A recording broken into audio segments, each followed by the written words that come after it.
Hello, and welcome to our channel. This presentation is from our website under the section called the Lockport Files, and it is going to address the Lockport sanitary sewer scandal, which is a public health crisis worse than the Flint Michigan scandal.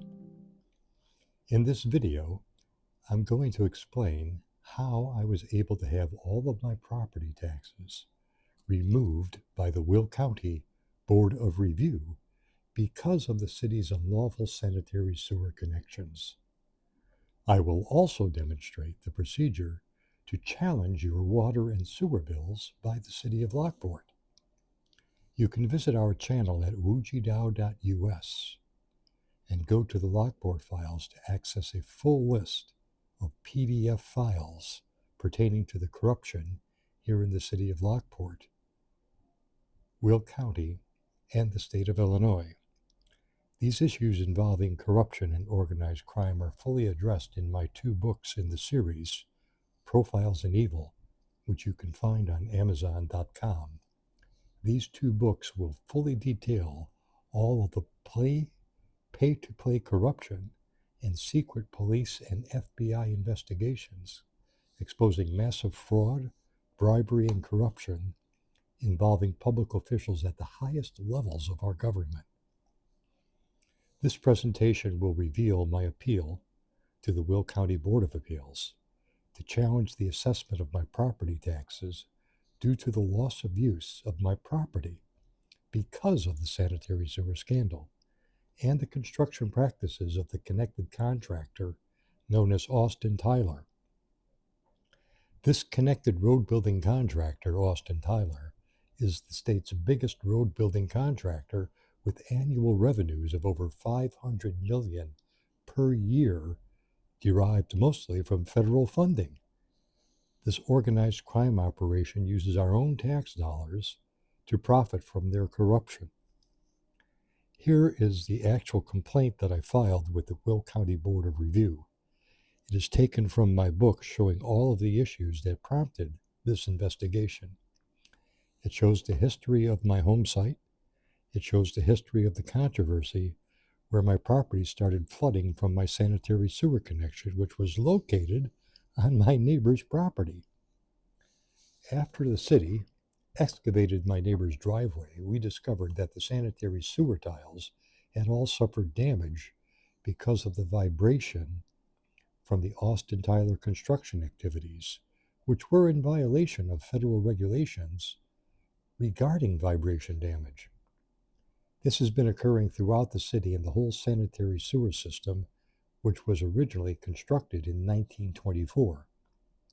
The system was modified after World War II, and the original sewer lines were run through everybody's yards without the filing of easement rights. People had no idea that their neighbors' damaged sanitary sewer lines are running through their back and front yards, leaking sanitary sewage into the groundwater and eventually winding up in our own drinking water. You can notice all of these issues of sewer lines running through adjacent properties because the city started putting in 6-inch PVC cleanouts where the original sanitary sewer is coming out of the home and then making a 90-degree turn, sometimes traveling up to 400 feet before connecting to the actual sanitary sewer line. And all of that distance is running through the backyards and front yards of our neighbors' properties, and nobody knows this because they never filed rights of easement. The majority of the damage that had occurred to our existing sanitary sewers is because of the construction activity of Austin Tyler. The road construction activity of Austin Tyler caused great changes in the compaction rate of the soil from the vibration damage of the vibratory rollers and excavation work for the new storm sewers and streets. This has caused movements of the soil at different compaction rates, which further damaged the sanitary sewer system, causing the old mortar joints of the old clay sewer tiles to break apart, causing leakage throughout the city. These changes in the soil compaction rates changed the way that water was now being absorbed by the surface of our yards and properties. And where the sanitary sewers are now leaking, they are also acting as storm sewers, flooding basements when we have heavy rains. This is what has been happening to my home. Plus, all the vibration damage caused severe damage to the foundation. And in the case of my house, it even caused damage to the roofing shingles, because different areas of the home were shifting and moving at different rates, causing the roofing shingles to split apart. And this caused tremendous damage to the old plaster walls and ceilings and my original oak floors with uneven settling. This problem with the soil compaction and uneven settling was so bad that it even caused movements of the structures on the property. My home now is in a different location, and also my garage has moved off of my property line and onto my neighbor's properties. I provided satellite photographs showing where the existing property lines are now existing, and our garages and homes have now shifted locations onto other people's property lines. All of this is due to corruption and organized crime. And this is fully detailed in my original book, going into the corruption and the secret state police investigations of the Illinois State Toll Highway Authority. With regards to my hearing before the County Board of Review, they accepted all of the evidence and removed my property from taxation as a result. What they ruled was that the equity value of my home has been completely destroyed because of the sanitary sewer scandal and the construction activities of the city's connected contractor, Austin Tyler. I discovered in my investigations that the city of Lockport was violating many laws, including the city's own codes, because there's actually a legal process published in the city's code that provides for every citizen's right to challenge their water and sewer bill. But the city has been keeping this from the public as part of a cover-up of the sanitary sewer scandal. The law itself requires the city to inform the citizens of their right to the hearing, and in any bill where they are being threatened with a shut-off notice for non-payment, they are supposed to be given specific notice. But the city is not doing this. The city also requires, according to the code, a specific form to use to submit to the city for this hearing. And when I went to acquire this form at City Hall, they told me they had no idea what I was talking about. They had never before used this form or provided the form to anyone to challenge their water and sewer billing.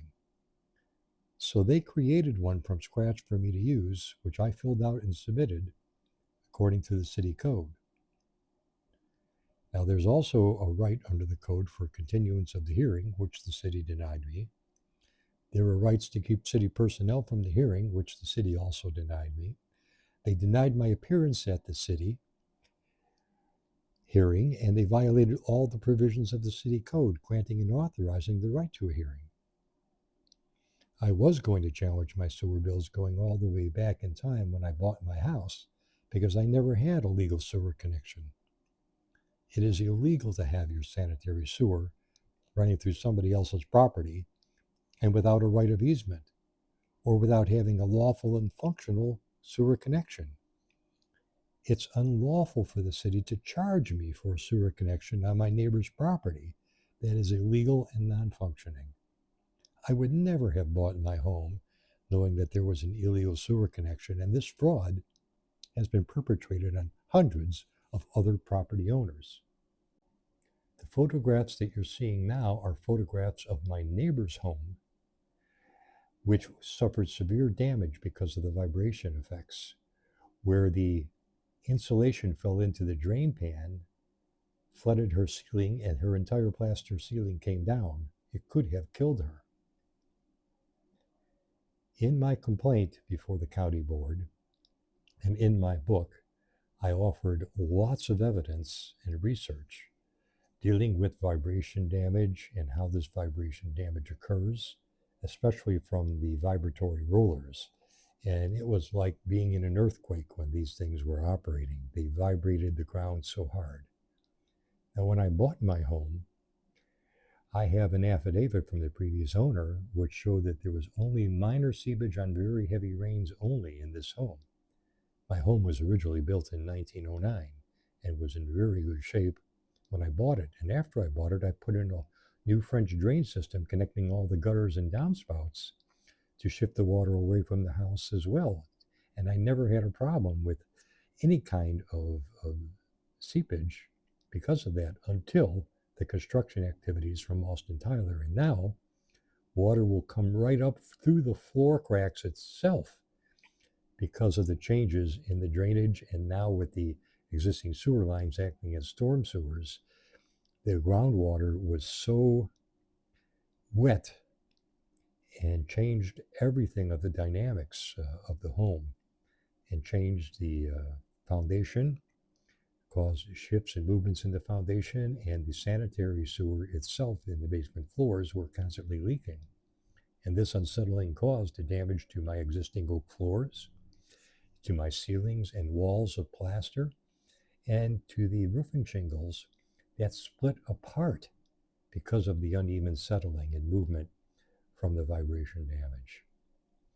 All of this was documented, and this is very important for everybody else to do with regards to your own homes, to make sure that you have full documentation of the conditions of your homes in case something like this were to happen, or even if you have storm damage for your insurance company. Now with my home, you can see the damages that were being caused to the footings of the foundation and the cracking of the concrete and the foundation surfaces. And here I even had pictures from satellite showing how the structures had actually shifted. And of course, I had the before and after pictures of what the property was like before the damage and then what happened after the vibration and soil compaction. I also kept very detailed documentation of email correspondence with all the city officials and with Austin Tyler's insurance carrier and provider, and with members of the city council and the city's attorney and the city manager, Ben Benson. I kept everybody in the loop and everybody knew what was going on, and nobody did anything. And all of this time, the city has been billing me for a sewer connection that was never legal or authorized. And I sought to hold them accountable to pay back all of those sewer bills that I was paying under fraud and duress because they were threatening me with shut off of my water if I didn't pay these sewer bills. And I did a lot of research about our previous city attorney because of his connection with the corruption with I-355 and the casino gambling lobby. Now, there are many laws that have been broken because of these organized crime activities, especially under RICO, which is the Racketeering, Influenced, and Corrupt Organizations Act. And as it states pretty clearly here, there are specific activities involving bribery, extortion, kidnapping, federal laws relating to bribery, also pertaining to mail fraud and wire fraud, or the obstruction of justice, or obstruction of criminal investigations, or the obstruction of local and state law enforcement, or tampering with witnesses or victims. And all of this is fully documented in my previous book with the tollway corruption. And in these prohibited activities under RICO, it talks about the establishment or operation of any enterprise which is engaged in the activities that affect interstate or foreign commerce. And the frauds that occurred with Interstate 355 certainly qualify as affecting interstate commerce. And it will be unlawful for any person through a pattern of racketeering activity, which has already been proven, for the collection of an unlawful debt, or to control any enterprise which is engaged in the activities which would affect the interstate commerce. And that certainly has occurred. And this is all because of the casino lobby based out of Las Vegas. Now here you'll see what the Will County Treasurer's Office did with this year's taxes that I had challenged, and they showed them all as being satisfied. all of my taxes were forgiven, and now I've been removed from the tax rolls because I proved that the value of my home is gone. Here's a better picture showing how the actual structures on the properties have shifted from the pre-existing lot lines. Now you can see my garage and my neighbor's garage, and all the shifting occurs in the lower elevations from the high ground to the low ground. And here's a wider shot showing that other properties in the neighborhood have been affected by this as well because of the vibration damage and the movement of soil. Now here are copies of the City of Lockport's municipal code, which has been so badly violated by the City of Lockport. And the purpose of this is to enable persons to dispute or contest their bills for water and sewer services. And the hearing party is supposed to be the Public Works Committee of the city. That's the administrative hearing party. But there is no Public Works Committee for the City of Lockport. That's another problem. And the notice of availability of an administrative hearing is supposed to be provided to all persons being issued a shut-off notice, but they're not doing this either. Here it sets forth the requirements for the standard form for requesting the administrative hearing, which they never used and never had. And also, it's supposed to describe all the interactions or contacts with the city concerning the complaint or to challenge the administrative action, which is what all of my emails and previous correspondence was doing. And here, with preliminary procedures, the hearing party shall request written information pertinent to the person requesting the hearing and pertinent to the description of the standard means utilized by the department or contractor for resolving this, which was trying to go through the insurance company for Austin Tyler, and they did nothing. Also very important under paragraph E, any person requesting a hearing may submit a written request to have the scheduled hearing date continued to a date no later than 30 days subsequent to the initially scheduled date, which is what I did, and I was denied. They denied my right to the continuance. And I was not at the hearing that they held, and it was a scam.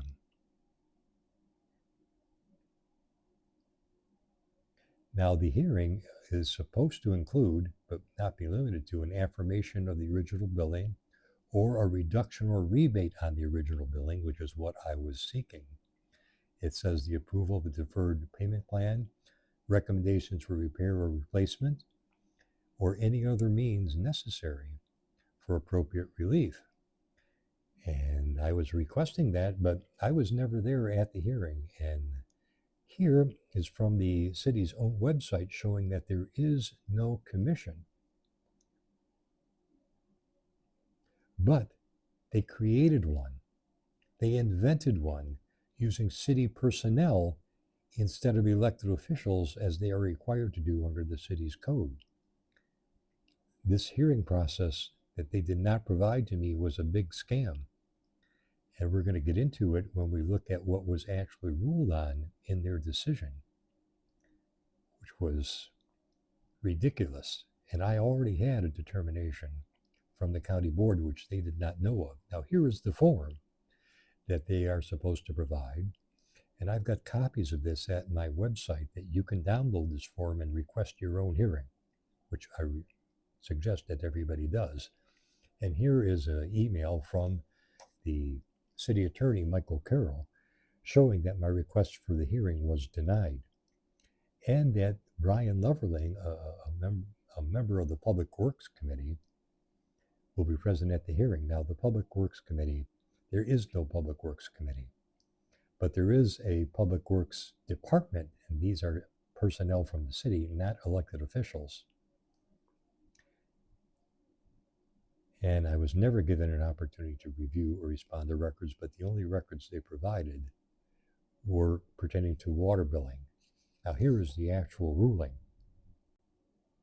It states that a hearing was conducted on September 30th at the request of the respondent, John Walliser, pursuant to 51.130 of the city code. But that's a lie. They didn't follow the code.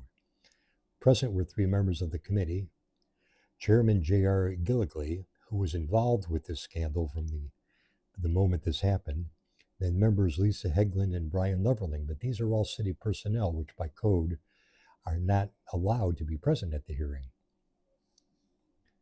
It also states that the city attorney advised that multiple Illinois statutes address the issue of requests for continuance. And in almost every instance, good cause must be shown for the request, but that's not what the city code says. Here, the attorney says that I provided no explanation or justification for my request for a continuance, but I don't have to. I have an absolute right to the continuance. The attorney says further, the Administrative Adjudication Act, while not specifically controlling in this hearing, provides persuasive authority that the mere lack of preparedness for a hearing is not sufficient cause. But this is false. This never happened, and the code is very clear. I would only have to provide justification if I was requesting a hearing longer than 30 days. But that's not what happened. And there is no such thing as an Administrative Adjudication Act. There's an administrative review law, but that only applies to state agencies. The city attorney here lied through his teeth. And then they go on claiming that my complaint was only about water billing.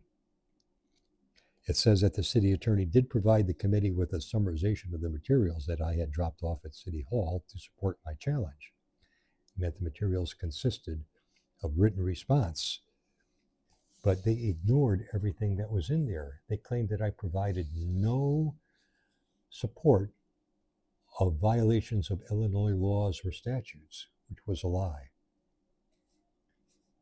They also claimed that the grandfather clause applied. But the previous documents show clearly that grandfather clauses do not apply if that use had been discontinued more than 12 months and the city had disconnected me for 15 months, and it does not apply if it pertains to matters that affect public health, safety, and welfare, which this certainly does. Now, under the False Claims Act, there is more to be said for violations of state laws. The act itself applies to any municipality, municipal corporation, or unit of local government. And documentary material includes books and all other materials which I had submitted for proof of my claim.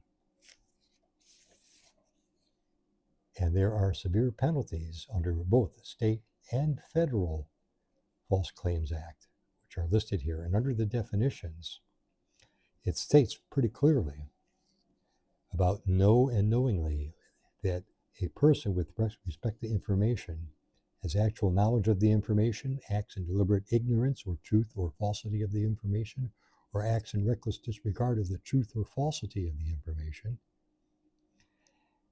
And the term claim means any request or demand, whether under contract or otherwise, for money or property, and whether or not the state or city government has title, and that it has been presented to an officer, employee, or agent of the city, which I did when I filed my complaint. And under false claims, it states in general that any person who knowingly makes, uses, or causes to be made or used a false record or statement material to a false or fraudulent claim, or conspires to commit a violation of these paragraphs, or knowingly makes, uses, or causes to be made a false record or statement material to an obligation to pay or transmit money or property to the city, or knowingly conceals or knowingly improperly avoids or decreases an obligation to pay to the city, is liable, and is made to a contractor, grantee, or other recipient if the money or property is to be used or spent on the city's behalf or to advance a city program or interest.